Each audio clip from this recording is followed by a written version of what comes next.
তাদের যে চরিত্র দ্বিচারিতা মনোভাব সেটাকে তারা ফুটিয়ে তুলেছে। অতি সাম্প্রতিককালে প্রাইভেট ইউনিভার্সিটির ছাত্রদল নেতা পারভেজ, আমরা দেখেছি সাম্য এবং পারভেজ এই দুজনই হাসিনা বিরোধী আন্দোলনে অর্থাৎ ফেসিস্ট বিরোধী আন্দোলনে রাজপথে সক্রিয় ভূমিকা পালন করেছিল। এই রাজপথের সক্রিয় যোদ্ধাদেরকে আজকে যখন এই নতুন বাংলাদেশে প্রাণের সঞ্চার করার কথা ছিল, সেই বাংলাদেশে তারা যখন নিজেদেরকে টার্গেট কিলিং শিকার হচ্ছে তারা, তখন আমরা বুঝতে পারতেছি যে আসলেই জাতীয়তাবাদী পরিবার বা জাতীয়তাবাদী শক্তি অর্থাৎ এই দেশপ্রেমে যারা বিশ্বাসী তাদের এখনো নিরাপদ বাংলাদেশ তৈরি হয়নি।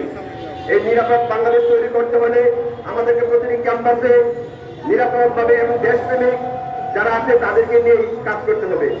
ঢাকা বিশ্ববিদ্যালয়ের ভিসি উনি যে দম্ভভাবে ছাত্রদেরকে এক ধরনের অপমান করেছেন এবং এই সাম্য হত্যাকারীদেরকে পক্ষান্তরে উনি অঞ্চল থেকে চাকরি দিয়ে গেছেন।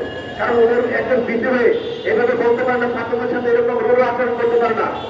ঢাকা বিশ্ববিদ্যালয়ের ভিসি জানা উচিত সারা বাংলাদেশের ওনার মতন হাতে আপনার শিক্ষক আজকে ছাত্র সমাজের কাছে মুখ দেখাতে পারেনি।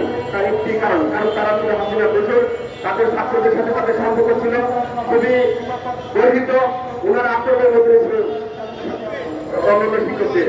উনি যে আচরণ করেছেন আমাদের ছাত্রদের ভাই বন্ধুদের সাথে সেমভাবে তার আগে বিগত হাসিনার আমলে যে সকল টিচার ছিলেন তারাও খুব আচরণ করতেন। আজকে মনে করতে থেকে আমি ঢাকা বিশ্ববিদ্যালয়ের ভিসিকে দৃষ্টি আকর্ষণ করে বলতে চাই, আপনি নিঃশর্তভাবে ছাত্রদলের সহ এই সাম্য হত্যার বিচারের দাবিতে যারা রাজপথে ছিল তাদের কাছে আপনি নিঃশর্ত ক্ষমা চান।